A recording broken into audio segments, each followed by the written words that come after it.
Good morning everyone.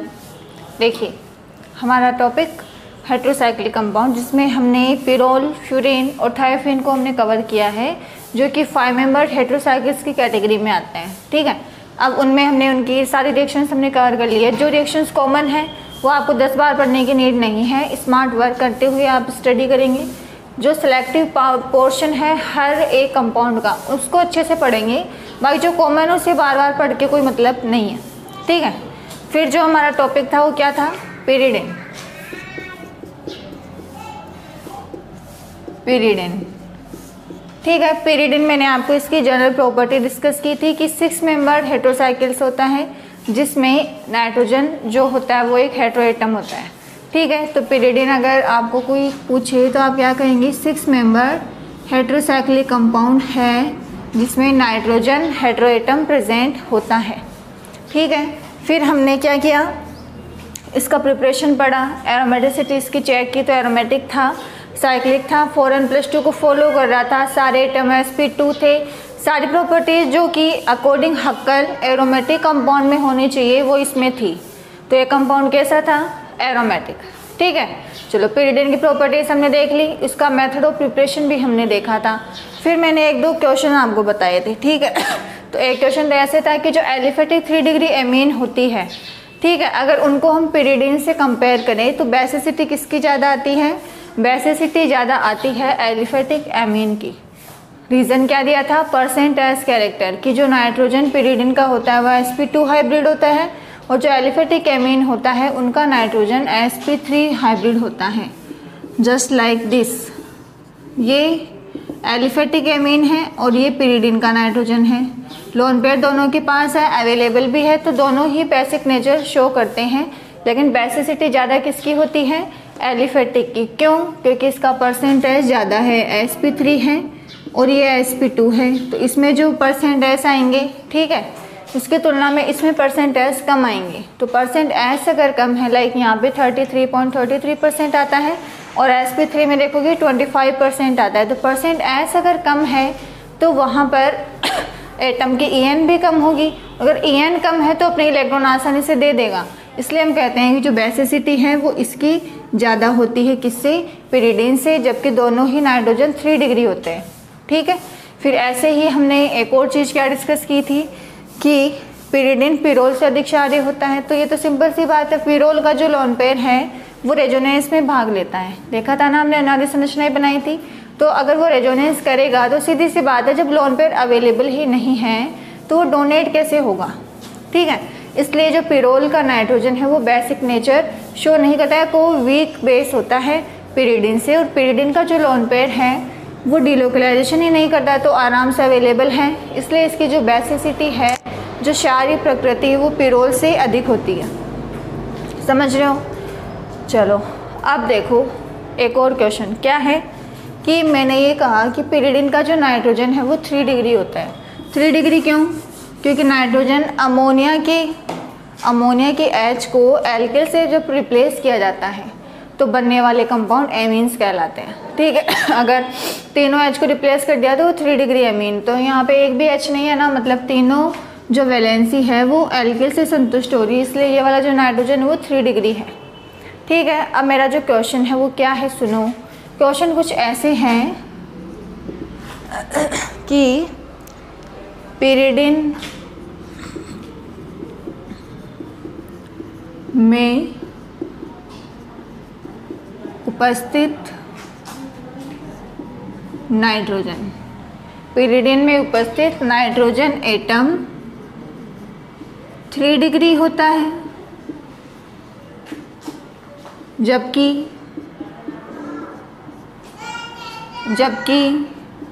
Pyrrole में उपस्थित nitrogen 2 degree होता है।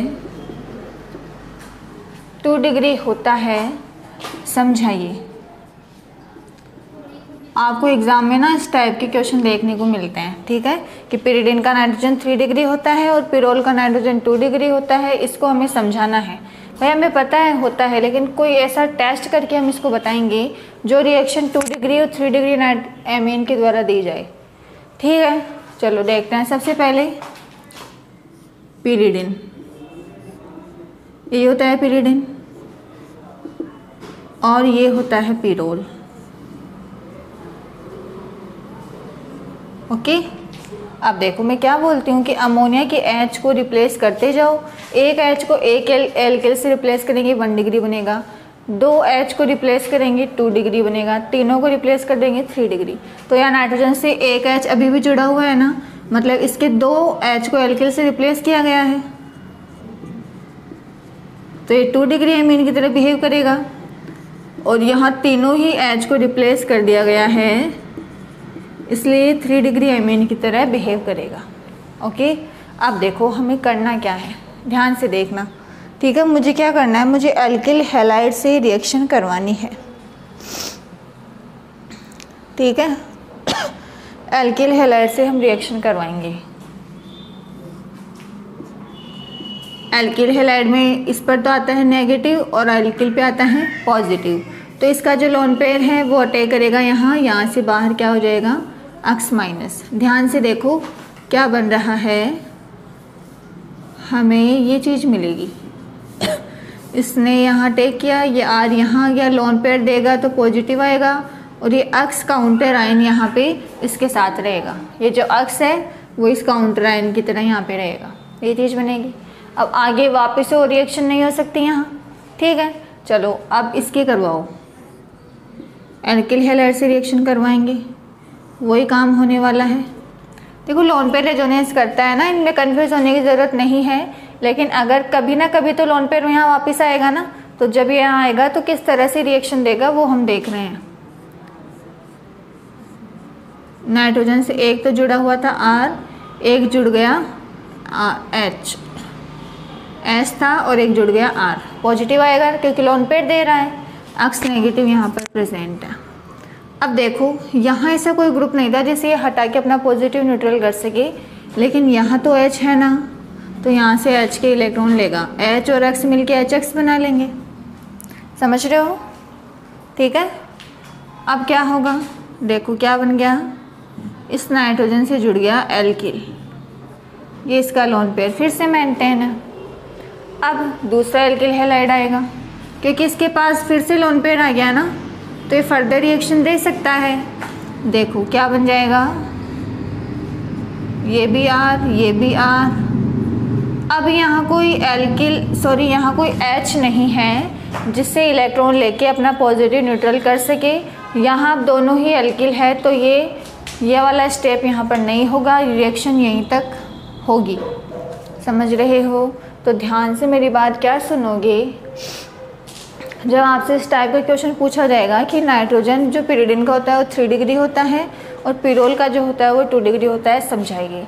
तो हमें बस एक चीज़ ध्यान रखनी है कि जो एमीन होती है, अगर मैं 1 डिग्री एमीन की रिएक्शन करवाऊँ, अगर 1 डिग्री एमीन होता तो वो 3 मोल एल्किल हैलाइड से रिएक्शन करता। 2 डिग्री एमीन होगा 2 मोल से रिएक्शन करेगा, और अगर 3 डिग्री एमीन होगा तो 1 मोल एल्किल हैलाइड से रिएक्शन करेगा। समझ रहे हो ना? तो ये चीज़ हमने इस टेस्ट के थ्रू कंफर्म की है कि जो पिरिडिन होता है वो एल्किल हैलाइड के 1 मोल के साथ ही रिएक्शन देता है। ठीक है, और जो पिरोल होता है वो एल्किल हैलाइड के 2 मोल के साथ रिएक्शन देता है। और हमें अच्छे से ये चीज़ पता होनी ज़रूरी है कि एमीन जब 1 डिग्री हो तो एल्किल हैलाइड के 3 मोल के साथ मैक्सिमम रिएक्शन देता है, 2 डिग्री हो तो 2 मोल के साथ देता है, और 3 डिग्री हो तो 1 मोल के साथ देता है।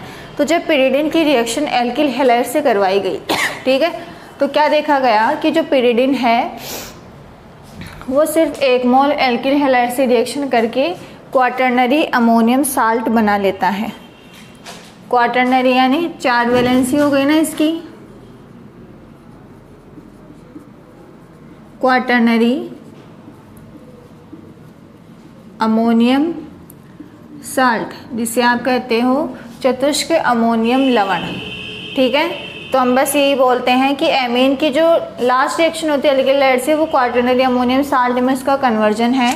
तो जब 1 डिग्री एमीन से रिएक्शन होती है तो 3 मोल रिएक्शन करके क्वाटरनरी अमोनियम साल्ट बनाते हैं।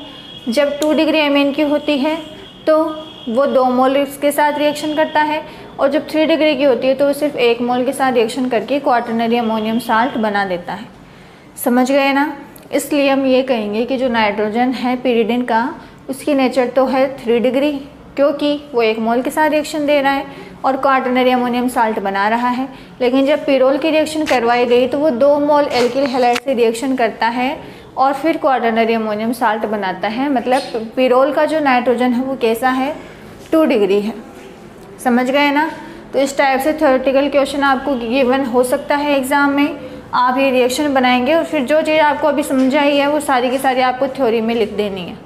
ठीक है ना? कि 1 डिग्री एमीन 3 मोल के साथ रिएक्शन करता है, क्वाटरनरी अमोनियम साल्ट बनाता है, 2 डिग्री एमीन 2 मोल के साथ करता है, 3 डिग्री एमीन 1 मोल के साथ करता है ना। ऐसे आपको एक्सप्लेन करना है पूरा थ्योरी। ठीक है, ये आप लोग कर लेंगे। ठीक है ना? इस टाइप से थ्योरेटिकल क्वेश्चन आपके पेपर में आते हैं, तो आपको थोड़ा ध्यान से ही करना है। चलो अब हम जो पिरिडिन है उसके ESR रिएक्शंस को डिस्कस करेंगे। ठीक है, अब देखो ध्यान से देखना, ध्यान से देखना जो चीज़ अब मैं बताने जा रही हूँ। ESR reaction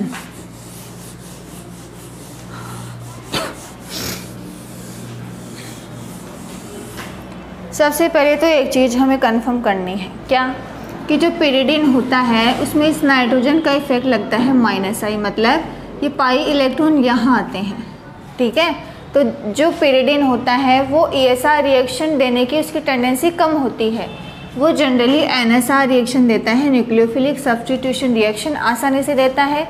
electrophilic substitution reaction आसानी से नहीं देता, क्योंकि यहाँ नाइट्रोजन के -I की वजह से रिंग में पॉजिटिव चार्ज डिलोकलाइज होता है, और पॉजिटिव चार्ज जब डिलोकलाइज होता है तो उस पर न्यूक्लियोफाइल अटैक करता है, ना कि इलेक्ट्रोफाइल।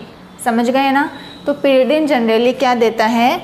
न्यूक्लियोफिलिक सब्स्टिट्यूशन रिएक्शन आसानी से दे देता है। ठीक है, लेकिन अगर मुझे ESR रिएक्शन करवानी हो, ध्यान से देखेंगे, अगर मैं ESR रिएक्शन करवाऊंगी तो ESR रिएक्शन कैसे होगी वो हमें अब देखना है। चलो,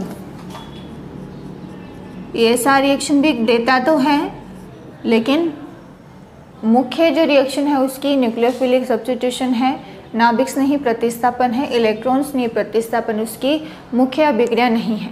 ठीक है, देखो क्या होगा।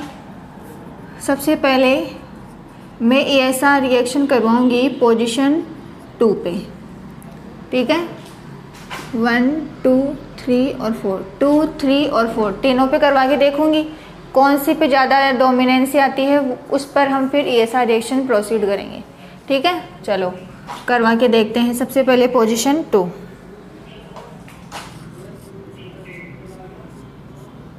ये इलेक्ट्रोफाइल है, ये पोजीशन 2 है। ये इलेक्ट्रोफाइल 2 पे कब आएगा? जब इलेक्ट्रॉन कहाँ जाए? कार्बन पे। जबकि जाते नहीं है, पॉसिबिलिटी बहुत कम है, क्योंकि नाइट्रोजन की तो EN ज़्यादा है कार्बन से, तो इलेक्ट्रॉन उधर क्यों जाएंगे। लेकिन अगर जाएंगे तो क्या होगा वो चीज़ हम देख रहे हैं। ठीक है ना? देखो क्या बनेगा, यहाँ आ गया इलेक्ट्रोफाइल और यहाँ आ गया है पॉजिटिव। अब रेजोनेंस तो करवाना आता ही है ना, करवा देंगे।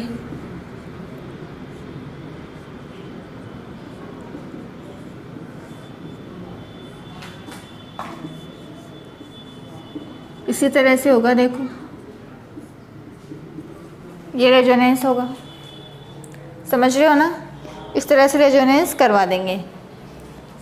अगर मैं आगे स्टेप बनाऊंगी तो यहाँ से H निकल के और इसे न्यूट्रल कर देगा।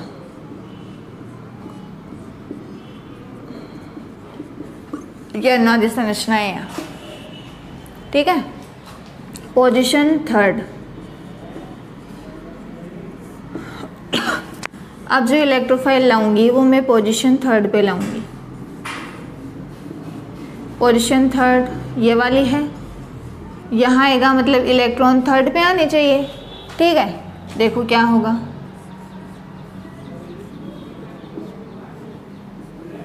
पॉजिटिव यहाँ आएगा। अनुनादी संरचना ये बनानी आती है हमें। बना दो।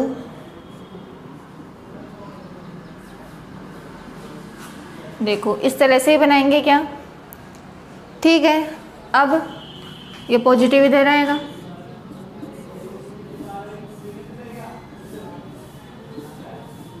यहाँ पॉजिटिव, और लास्ट वाला स्टेप तो आता ही है ना एरोमेटाइजेशन का। ये लो, ये इसकी क्या है अनुनादी संरचनाएं। देखो सिंपल सिंपल चीज़ें करवा रही हूँ, तीनों पोजीशन पे करवाऊंगी, फिर जहाँ मुझे डोमिनेंट प्रोडक्ट दिखेगा वो उसका मेजर प्रोडक्ट बन जाएगा।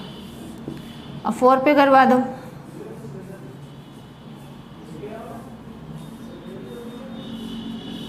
पोजीशन 4 यानी कि ये, ठीक है। अगर यहाँ आएगा तो पॉजिटिव 3rd पे आएगा। देखो ऐसे, यहाँ इलेक्ट्रोफाइल पॉजिटिव, यहाँ ऐसे होगा रेजोनेंस। यहाँ पॉजिटिव,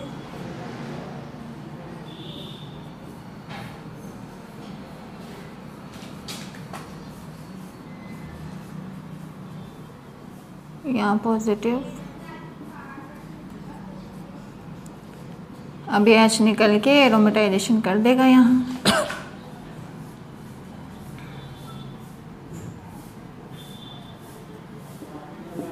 ये अनुनादी संरचनाएं बनेगी।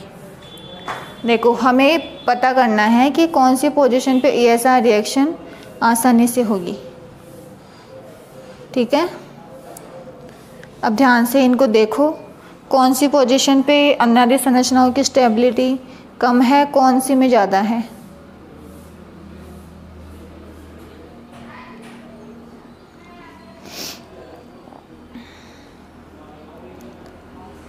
देखो भाई ध्यान से देखो, पोजीशन 2 और पोजीशन 4 को देखो पहले ध्यान से। इसके अनुनादी संरचनाएं देखो। जब हम रेजोनेंस पढ़ते हैं, जब हम अनुनाद पढ़ते हैं, फर्स्ट ईयर में आपने अच्छे से पढ़ा होगा, तो अनुनाद के कुछ नियम होते हैं। वो ये कहता है कि वो अनुनादी संरचना ज़्यादा स्थायी होती है जिसमें अधिक विद्युत ऋणी परमाणु पर तो क्या हो, नेगेटिव हो, और कम विद्युत ऋणी परमाणु पर पॉजिटिव हो। जनरली यही तो होता है, जिसकी EN ज़्यादा होती है उस पर चार्ज क्या आता है, नेगेटिव, और जिसकी कम होती है उस पर पॉजिटिव। यही तो होता है। तो अनुनाद यही कहता है कि जो अधिक विद्युत ऋणी परमाणु है, लिख देती हूँ मैं, अनुनाद ये कहता है कि जो मोर इलेक्ट्रोनेगेटिव एटम है, अधिक विद्युत ड्यूरिंग परमाणु है, उस पर तो नेगेटिव चार्ज आना चाहिए, और जो लेस इलेक्ट्रोनेगेटिव एटम है इस पर पॉजिटिव आना चाहिए ड्यूरिंग रेजोनेंस, अनुनाद के दौरान। पड़े पड़े थोड़ी आ जाएगा, अनुनाद होगा तभी होगा ना पॉजिटिव नेगेटिव। तो अगर ये चीज़ फॉलो हो रही है ना तो वो अनुनादी संरचना स्थायी है। ठीक है, चलो कंपेयर करो। पोजीशन सेकंड वाली अनुनादी संरचनाओं को देखो। इसमें एक अनुनादी संरचना ऐसी है जिसमें अधिक विद्युत ऋणी परमाणु पर पॉजिटिव आ रहा है। थर्ड को देखो, थर्ड में एक भी अनुनादी संरचना ऐसी नहीं है जिसमें इलेक्ट्रोनेगेटिव एटम पर पॉजिटिव आ रहा हो। और जब पोजीशन 4 को देखा जाता है तो इसमें भी एक अनुनादी संरचना ऐसी मिलती है जिसमें अधिक विद्युत ऋणी परमाणु पर पॉजिटिव चार्ज आता है। तो अगर मैं पोजीशन सेकंड, पोजीशन थर्ड और पोजीशन 4 की स्टेबिलिटी की बात करूंगी तो जो ज़्यादा स्टेबल अनुनादी संरचना है वो थर्ड की होगी, क्योंकि इसमें एक भी अनुनादी संरचना ऐसी नहीं है जिसमें अधिक विद्युत ऋणी परमाणु यानी नाइट्रोजन पर क्या आ रहा हो, पॉजिटिव आ रहा हो। इसलिए मैं क्या कहूँगी कि पिरिडिन में जब ESR रिएक्शंस करवाई जाती है, पिरिडिन जनरली देता नहीं है ESR रिएक्शन, लेकिन जब होती है तो मैक्सिमम पॉसिबिलिटी होने की कहाँ होगी, पोजीशन थर्ड पे होगी। पोजीशन सेकंड और फोर्थ पे ESR रिएक्शन नहीं होगी, क्योंकि वहाँ अनुनादी संरचना कम स्थायी बनती है तो प्रोडक्ट भी लेस स्टेबल बनता है। हमें स्टेबल प्रोडक्ट चाहिए तो हम पोजीशन थर्ड पे ESR रिएक्शंस करवाएंगे इन केस ऑफ पिरिडिन। समझ में आ गया ना? अब बस हम सारी रिएक्शंस वैसे की वैसे ही पढ़ेंगे, सल्फोनेशन, हेलोजिनेशन एंड ऑल, और पोजीशन थर्ड पे रिएक्शन करवाते जाएंगे और ये वाले अनुनादी संरचना बनाते जाएंगे।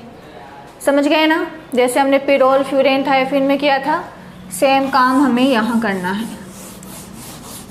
चलो, ये अनुनादी संरचना सिर्फ इतना पता करने के लिए थी कि कौन सी पोजीशन पर ESR रिएक्शन होनी चाहिए, तो पोजीशन थर्ड पे करवानी है, क्योंकि उसमें अनादि संरचनाएं सेकेंड और फोर्थ की तुलना में ज़्यादा स्टेबल है।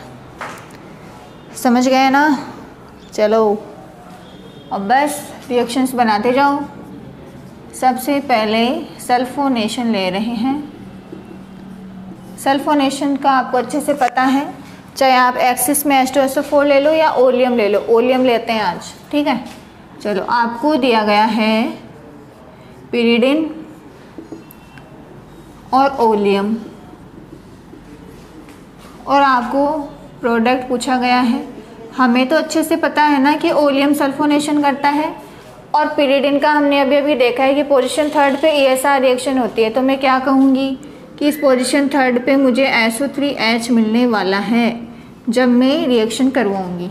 ये तो मिलेगा ना? तो अगर नाम लिखेंगे तो क्या हो जाएगा इसका? पिरिडिन 3 सल्फोनिक एसिड, ये नाम होगा पिरिडिन 3 सल्फोनिक एसिड। अब इसका मैकेनिज्म देखो। सबसे पहले ओलियम कैसे बनता है वो देखो। क्या होता है? 2 H2SO4 की आपस में रिएक्शन होती है, ठीक है। ये क्या होगा? इसने यहाँ टेक किया और ये OH और H2 निकल गया यहाँ से।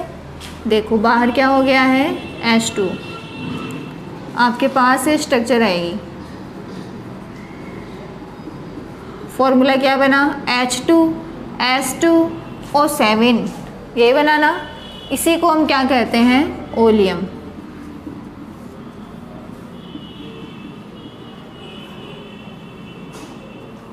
ओलियम, बस इस ओलियम की रिएक्शन आपको इस पिरिडिन से करवानी है, जो आपको बहुत अच्छे से आती भी है। चलो करवाओ। सबसे पहले इलेक्ट्रोफाइल जनरेट करते हैं।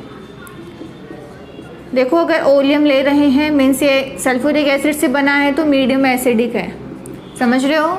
दोनों एसिड मिलके ही तो बना रहे हैं भाई, तो एसिडिक मीडियम में रिएक्शन हो रही होगी। क्या होगा? इस H को सबसे पहले दोनों में से कोई भी OH ले लेगा, दे दो। सपोज मैंने इस वाले OH को ये वाला H दे दिया, तो जैसे ही H को लेगा पॉजिटिव आ जाएगा, क्योंकि अपने लोन पेयर देगा तभी H जुड़ेगा इसके साथ। चलो न्यूट्रल मॉलिक्यूल है H2O, ईजिली यहाँ से रिमूव हो जाएगा, ठीक है। H2O निकल गया। H2O निकलने के बाद हमारे पास क्या स्ट्रक्चर आई है? देखो HO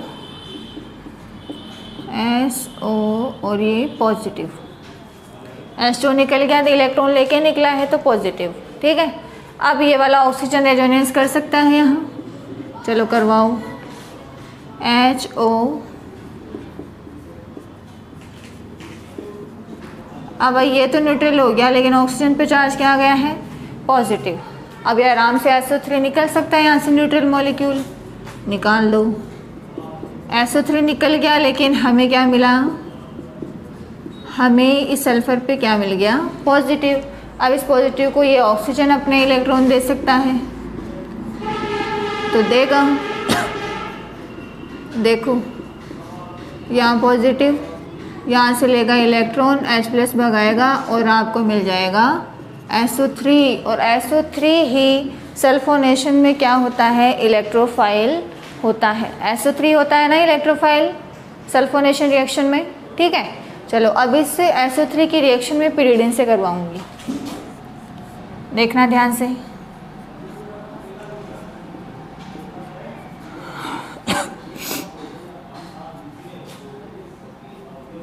पोजीशन थर्ड पे करवानी है। चलो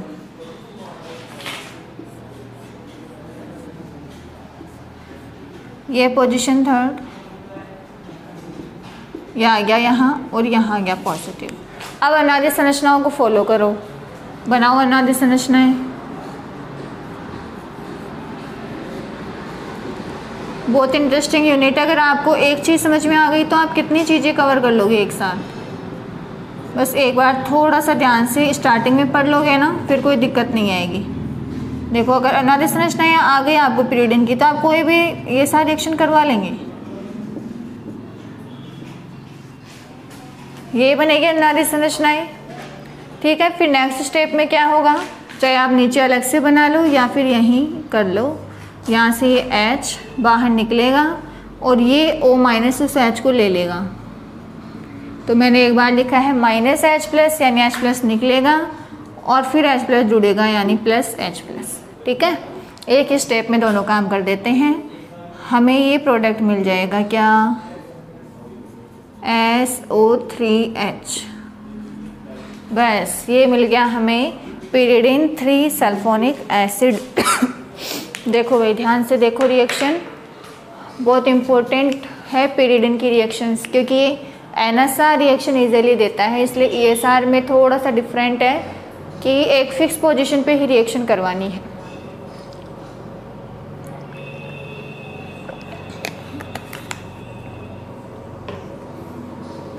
ठीक है, मिटा दे इसको, सल्फोनेशन कर लेंगे ऐसे। ठीक है, ओलियम की रिएक्शन करवाइए।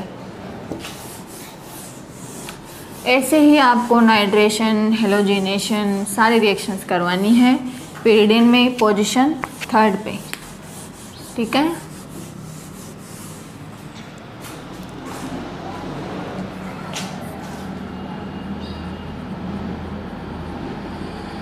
हेलोजिनेशन, हेलोजिनेशन का अच्छे से पता है, halogen in presence of Lewis acid.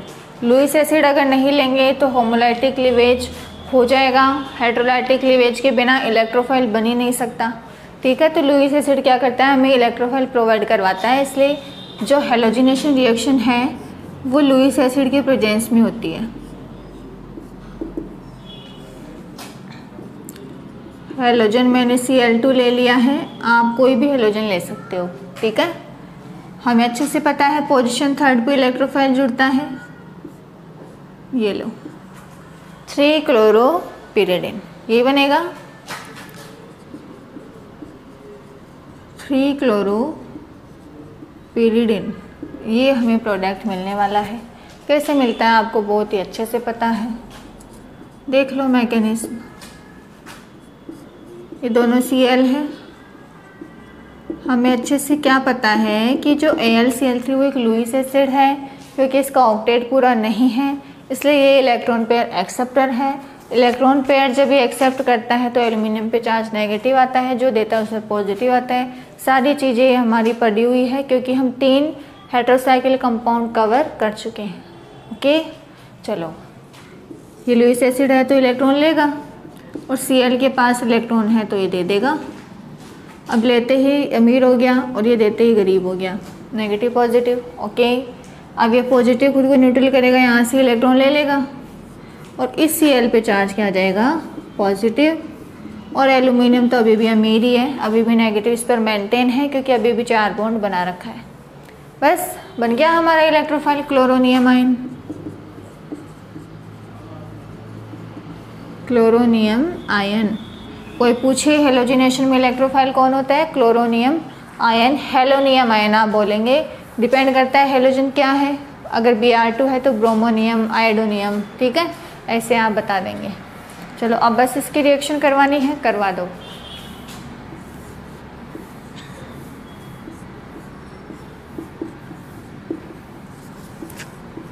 Position 3rd करवाओ, ऐसे ही होगी।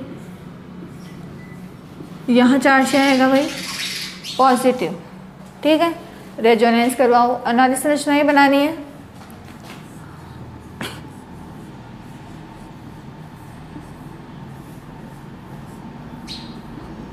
अब ये रेजोनेंस करेगा।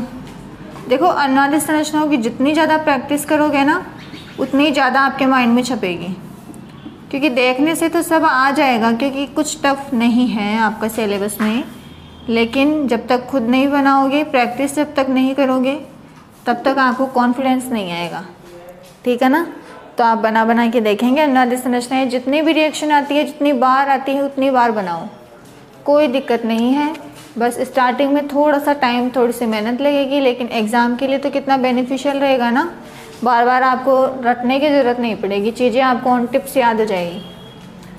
ओके, बन गया। चलो सिंपल सा ही था, ज़्यादा कुछ बताने की नीड ही नहीं है। Next reaction, next reaction nitration. Okay, चलो नाइट्रेशन में यहाँ NO2 आता है।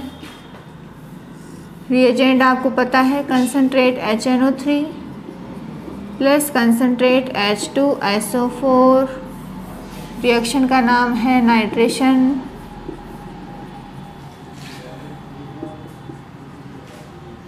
ये मैकेनिज्म, सारा काम ऐसे ही करोगे ना। अब इलेक्ट्रोफाइल कैसे बनता है देख लो मैकेनिज्म में।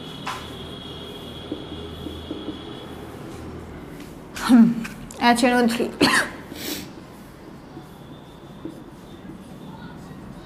ये होता है, एसिडिक मीडियम गिवन है, H2SO4 है तो सीधी सी बात क्या है, H प्लस जुड़ेगा कहाँ, इस OH पे जोड़ दो, पॉजिटिव आएगा, इलेक्ट्रॉन लेके भागेगा यहाँ से और हमें मिल जाएगा NO2 प्लस नाइट्रोनियम आयन। बस यही इस रिएक्शन में क्या है, इलेक्ट्रोफाइल है। समझ गए ना। नाइट्रेशन रिएक्शन में इलेक्ट्रोफाइल कौन होता है, नाइट्रोनियम आयन होता है। कर लेंगे ना। सिंपल सिंपल सी रिएक्शन से हमने बार बार पढ़ ली है, मैं तो इनको कर करके थक जाती हूँ। अब तो आप भी थोड़ा थक जाओ, अब आ गई होगी समझ में, है ना। चलो अब देखो, हेलोजिनेशन हो गया। अब नेक्स्ट रिएक्शन वो थोड़ी हटके हैं पिरिडिन में। जो हम फ्रीडल क्राफ्ट एसाइलेशन करवाते थे, फ्रीडल क्राफ्ट एल्काइलेशन करवाते थे, याद है ना वो रिएक्शन क्या करते थे। फ्रीडल क्राफ्ट रिएक्शन क्या होती है, फ्रीडल क्राफ्ट रिएक्शन क्या होती है, सबसे पहले तो कि जो भी हमारा एरोमेटिक कंपाउंड है उसकी रिएक्शन हम फ्रीडल क्राफ्ट रिएक्शन, अब डिपेंड करता है फ्रीडल क्राफ्ट एल्काइलेशन है तो मैं एल्किल हैलाइड लूँगी, एसाइलेशन है तो मैं एसिड हैलाइड लूँगी। ठीक है, चलो मैंने मान लो एल्किल हैलाइड लिया है, एल्काइलेशन करवा रही हूँ, फ्रीडल क्राफ्ट एल्काइलेशन। ठीक है, तो ये बस इतना आपको ध्यान रखना है कि हमें AlCl3 यानी हमें लुईस एसिड के प्रेजेंस में रिएक्शन करवानी है। लुईस एसिड के बिना फ्रीडल क्राफ्ट रिएक्शन वो नहीं होगी। फ्रीडल क्राफ्ट ने दी थी ये रिएक्शन, उन्होंने यूज़ किया था लुईस एसिड, ठीक है, एल्किल हैलाइड या एसिड हैलाइड के साथ। उसके बेस पर उन्होंने इन फ्रीडल क्राफ्ट रिएक्शन को दो नाम दिए। अगर एल्किल हैलाइड की रिएक्शन होती है लुईस एसिड से तो रिएक्शन होगी फ्रीडल क्राफ्ट एल्काइलेशन, और अगर एसिड हैलाइड की होती है तो वो होगी फ्रीडल क्राफ्ट एसाइलेशन। ठीक है, तो लुईस एसिड की प्रेजेंस इस रिएक्शन की मस्ट कंडीशन है, होना ही चाहिए। तो यहाँ प्रोडक्ट क्या बनेगा, अब ध्यान से सुनो। जब मैंने पिरोल, फ्यूरेन और थायोफेन की रिएक्शन करवाई थी तो वो रिएक्शन याद करो कि जब मैंने फ्रीडल क्राफ्ट एल्काइलेशन या एसाइलेशन करवाया था तो AlCl3 हमें सिर्फ इलेक्ट्रोफाइल ही तो दे रहा था ना। लेकिन यहाँ क्या होता है, यहाँ ये होता है कि जो पिरिडिन है उसके पास होता है लोन पेयर जो रेजोनेंस करता नहीं है। तो जब हम इसकी AlCl3 के प्रेजेंस में रिएक्शन करवाते हैं, अब AlCl3 तो एक लुईस एसिड, उसे तो इलेक्ट्रॉन चाहिए। अब उसे ये थोड़ी कह के भेजा है कि भाई तू इलेक्ट्रॉन हेलोजन से ही लेना। ठीक है, तो ये हेलोजन क्या करता है, ये क्या करता है, इलेक्ट्रॉन इस नाइट्रोजन से ले लेता है, क्योंकि इस नाइट्रोजन के पास तो लोन पेयर है, पिरोल में नहीं होते। ठीक है, तो वहाँ पर फ्रीडल क्राफ्ट एसाइलेशन या एल्काइलेशन आसानी से हो जाता है। लेकिन यहाँ फ्रीडल क्राफ्ट रिएक्शन नहीं होती है क्योंकि पिरिडिन में नाइट्रोजन के पास लोन पेयर होता है जो लुईस एसिड को अपना लोन पेयर डोनेट कर देता है इस हेलोजन के पहले। ठीक है, तो जब ये इलेक्ट्रॉन दे देता है तो हमें क्या मिल जाता है, हमें एक साल्ट मिलता है। ठीक है, जब ये अपने इलेक्ट्रॉन दे देगा तो सीधी सी बात क्या है, हमें एक साल्ट मिलेगा ये, और इस साल्ट की वजह से आगे रिएक्शन नहीं होगी। जब लुईस एसिड ने यहाँ रिएक्शन कर दी तो अब वो अवेलेबल नहीं है। जब वो अवेलेबल ही नहीं है तो यहाँ से इलेक्ट्रोफाइल कैसे बनेगा, इलेक्ट्रोफाइल ही नहीं बनेगा तो फ्रीडल क्राफ्ट एल्काइलेशन या एसाइलेशन भी नहीं होगा। समझ रहे हो ना। pyridine की जब रिएक्शन हम pyridine के लिए जब हम फ्रीडल क्राफ्ट एल्काइलेशन या एसाइलेशन पढ़ते हैं तो बस हम ये चीज़ बोलते हैं कि वो फ्रीडल क्राफ्ट एल्काइलेशन या एसाइलेशन नहीं देता। क्यों नहीं देता? क्योंकि फ्रीडल क्राफ्ट एल्काइलेशन हो या एसाइलेशन हो, हमें लुईस एसिड काम में लेना होता है। लुईस एसिड होते हैं इलेक्ट्रॉन पेयर एक्सेप्टर, तो इनको ये थोड़ी कह के भेजेंगे कि भाई तो हेलोजन से ही लेना इलेक्ट्रॉन, तो ये तो नाइट्रोजन से भी ले सकता है। तो यही चीज़ होती है कि नाइट्रोजन से इलेक्ट्रॉन लेके साल्ट बना लेता है। अब जब लुईस एसिड अवेलेबल ही नहीं है क्योंकि उसने तो रिएक्शन कर ली, तो वो यहाँ इलेक्ट्रोफाइल जनरेट करने में भाग नहीं लेता और रिएक्शन आगे नहीं होती। समझ गए ना? समझ गए, मुझे पता है ना, समझ गए हो। ओके चलो, फ्रीडल क्राफ्ट रिएक्शन भी हो गई। ये थोड़ी डिफरेंट थी है ना, तो ऐसे रिएक्शन को हाईलाइट कर लिया करो जब नोट्स बनाओ ना, ऐसे रिएक्शंस को हाईलाइट कर लिया करो कि ये रिएक्शन डिफरेंट है। ठीक है, मतलब सारा पढ़ने की ज़रूरत नहीं पड़ती। स्मार्ट स्टडी बार बार मैं आपको ये बोलती हूँ, हर क्लास में बोलती हूँ। अब पता नहीं आप लोग कैसे पढ़ोगे इस यूनिट को, वरना ये यूनिट चुटकियों का काम है, कुछ नहीं है इसमें। चलो अब हम NSR रिएक्शन देखते हैं। ASR रिएक्शन हो गई, अब है NSR reaction, nucleophilic substitution reaction. Nucleophilic substitution reaction, जैसे इलेक्ट्रॉन्स में ही प्रतिस्थापन होती है वैसे ही नाभिक में प्रतिस्थापन भी होती है। तो यहाँ नाभिक में ही जुड़ता है, यानी कि यहाँ न्यूक्लियोफाइल जुड़ता है। नाभिक स्नेही यानी जिसे पॉजिटिव चार्ज चाहिए, नाभिक पे पॉजिटिव होता है ना, नाभिक से स्नेह करने वाला यानी न्यूक्लियोफाइल, यानी कि नेगेटिव चार्ज स्पीशीज जो नाभिक स्नेही यानी पॉजिटिव के पास जाना चाहे। ठीक है ना। तो देखो क्या होगा NSR रिएक्शन। सबसे पहले हम pyridine की पोजीशन चेक करते हैं, NSR रिएक्शन कहाँ होनी चाहिए। ठीक है, चलो पोजीशन 2 बनाओ नारी संरचना।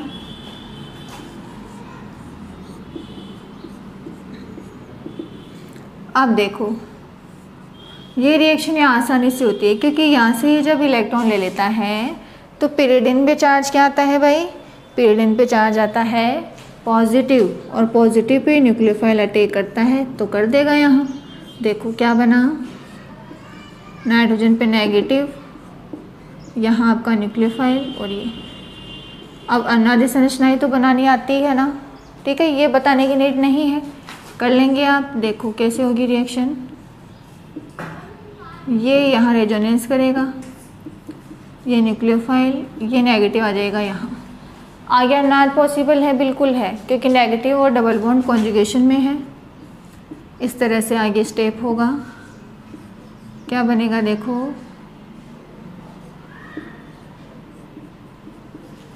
यही होगा ना। ठीक है, अब लास्ट स्टेप क्या होता है, अब न्यूक्लियोफाइल जुड़ा है तो न्यूक्लियोफाइल निकलना भी तो चाहिए, तभी तो प्रतिस्थापन होगा। तो H माइनस निकलता है, H प्लस तो होता है इलेक्ट्रोफाइल, H माइनस होता है न्यूक्लियोफाइल। निकल गया यहाँ से, तो क्या हो गया, नाभिक स्नेही प्रतिस्थापन, एक न्यूक्लियोफाइल जुड़ा और एक न्यूक्लियोफाइल निकल गया। समझ गए ना। ऐसे ही पोजीशन 3 पे और पोजीशन 4 पे करवानी है। फिर हम देखेंगे कौन सी पोजीशन पे ये NSR रिएक्शन आसानी से होगी, जहाँ स्टेबिलिटी फैक्टर डोमिनेट करेगा वहाँ होगी। ठीक है, अब मुझे करवानी है पोजीशन 3 पे। जब पोजीशन 3 पे मैं करवाऊंगी तो ये लो, ये यहाँ अटैक करेगा तो नेगेटिव 4 पे चला जाएगा। क्या बनेगा देखो, ये न्यूक्लियोफाइल, ये होगा। ये कोई नई चीज़ नहीं है, थोड़ा सा कॉमन सेंस यूज़ करते हुए काम करना है।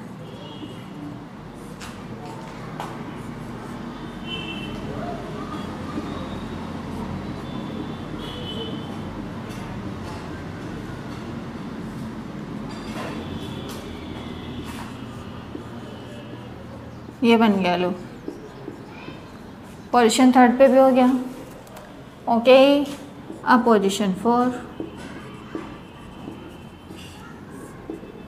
सेम ऐसे ही हमारी संरचनाएं पोजीशन 4 के लिए बना देंगे। 4 पर टेक होगा तो नेगेटिव 3 पे आएगा। ठीक है, चलो बनाओ।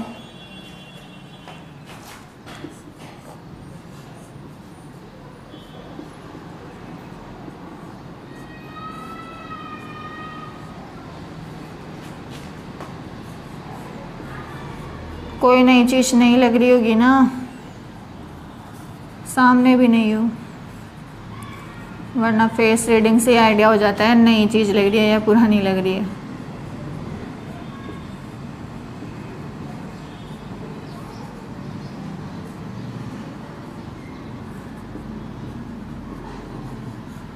ये लो भाई, बन गया प्रोडक्ट। देखो अब ध्यान से,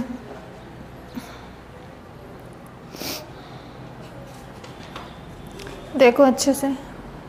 पिरिडिन की एनएसआर रिएक्शन की अगर मैं रिएक्टिविटी की बात करूँ तो कौन सी पोजीशन आपके अकॉर्डिंग आसानी से रिएक्शन देनी चाहिए, क्योंकि मुझे न्यूक्लियोफाइल जोड़ना है।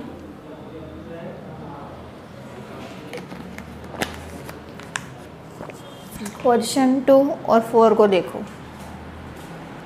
पोजीशन 2 और 4 को देखो और थर्ड से उनको कंपेयर करो। स्टेबिलिटी ज़्यादा किसकी आएगी? पोजीशन 2 में अनुनादी संरचनाएं देखो। जो फर्स्ट अनुनादी संरचना है सेकंड के लिए है ना, उसमें अधिक विद्युत परमाणु पर नेगेटिव आ रहा है। सेकंड में कहीं भी नहीं आ रहा नाइट्रोजन पे नेगेटिव, सॉरी थर्ड में कहीं भी नहीं आ रहा। सेकंड पोजीशन में जब करवाई तो एक अनुनादी संरचना ऐसी है जिसमें नाइट्रोजन पे नेगेटिव आता है। जब थर्ड पे करवाते हैं तो एक भी अनुनादी संरचना ऐसी नहीं है जिसमें नाइट्रोजन पे नेगेटिव आए, ठीक है। और जब 4 पे करवाते हैं तब भी एक अनुनादी संरचना ऐसी मिलती है जिसमें नेगेटिव चार्ज नाइट्रोजन पे प्रेजेंट हो।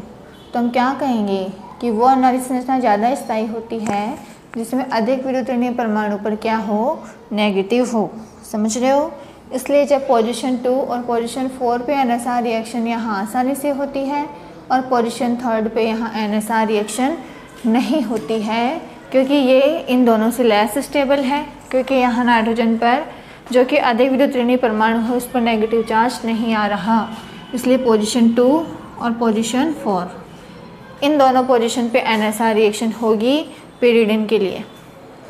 समझ गए ना? पिरिडिन की जब रिएक्शन करवाएंगे तो पोजीशन 2 पे भी हो सकती है और पोजीशन 4 पे भी हो सकती है।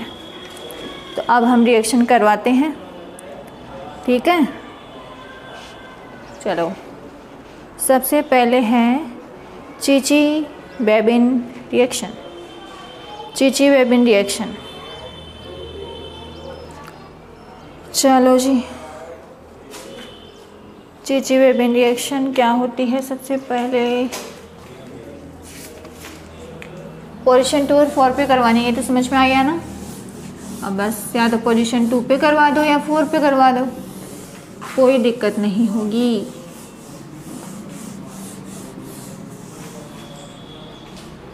चीची-वेबिन,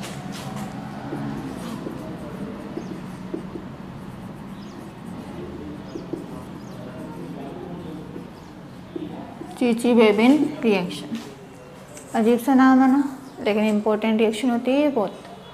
देखो क्या होता है, पिरिडिन की रिएक्शन सोडामाइड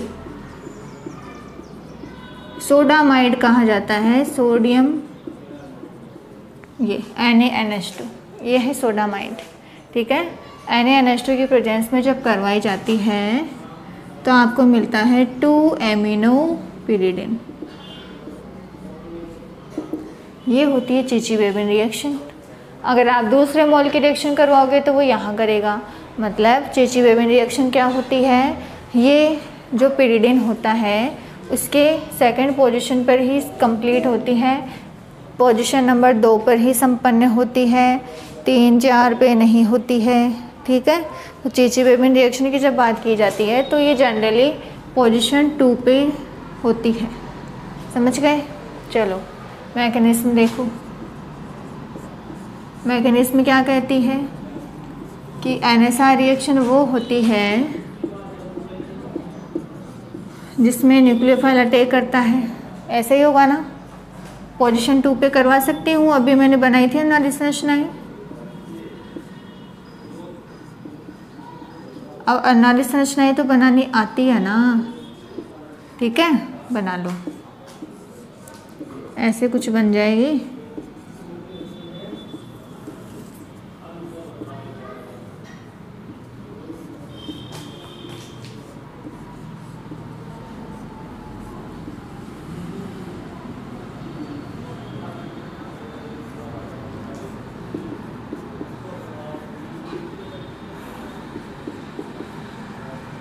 बस बन गई, ठीक है।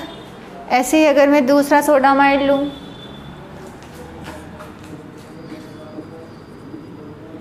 तो कोई बड़ी बात नहीं है, पिरिडिन के लिए वो इस पोजीशन पे भी चिचिबेबिन दे देगा। बस बन गया प्रोडक्ट। समझ गए ना। ऐसे आपको चिचिबेबिन रिएक्शन करवानी होती है। सोडामाइड के प्रेजेंस में रिएक्शन होती है और आपको 2 एमिनो पिरिडिन मिलता है। लेकिन अगर आप फर्दर सोडामाइड की रिएक्शन करवा देते हो तो आपको 2,6, ठीक है, 2,6 डाई एमिनो पिरिडिन प्रोडक्ट के रूप में मिलता है। बहुत इम्पोर्टेंट रिएक्शन है। ओके, चलो जी, नेक्स्ट रिएक्शन है एल्किल लिथियम से। एल्किल लिथियम, एल्किल लिथियम यानी RLi यानी super Grignard reagent reaction with RLi या एल्किल लिथियम। RLi से रिएक्शन करवानी है तो क्या हो गया, आपको तो आता है ना आराम से। मैंने क्या कहा था कि जो ऑर्गेनोलिथियम है उसका जो एल्किल होता है वो हाईली नेगेटिव चार्ज होता है, स्ट्रॉन्ग न्यूक्लियोफाइल होता है, ठीक है ना, due to high % ionic character. बताया था ना, आयनिक कैरेक्टर ज़्यादा होते हैं बॉन्ड में।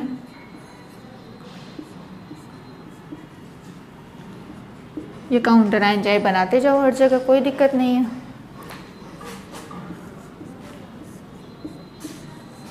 ऐसे NSR रिएक्शन इम्पोर्टेंट है इसकी, ठीक है। NSR रिएक्शन अब तक जितने हेटेरोसाइकिल्स पढ़े हैं उनमें सिर्फ पिरिडिन ने दी है अभी तक, इसलिए इम्पोर्टेंट हो जाता है। और क्यों देता है, नाइट्रोजन के -I की वजह से। बस ऐसे बना लेंगे। ऐसे ही चाहे आप RMGX से करवा दो, RMGX भी सेम डिट्टो ऐसी कैसी रिएक्शन दे देगा। क्या होगा, Li की जगह MgX आ जाएगा। ये लो,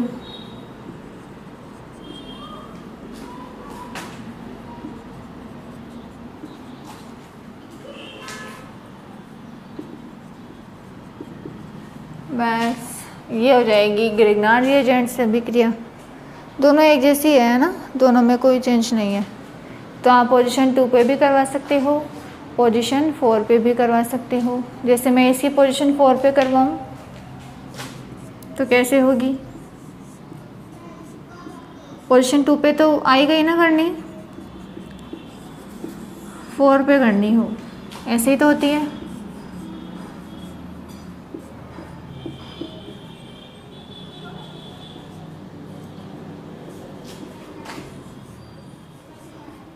तो ये दोनों ही रिएक्शन हमें ध्यान रखनी है कि पिरिडिन की जो NSR रिएक्शन है वो पोजीशन 2 के साथ साथ पोजीशन 4 पे भी होती है।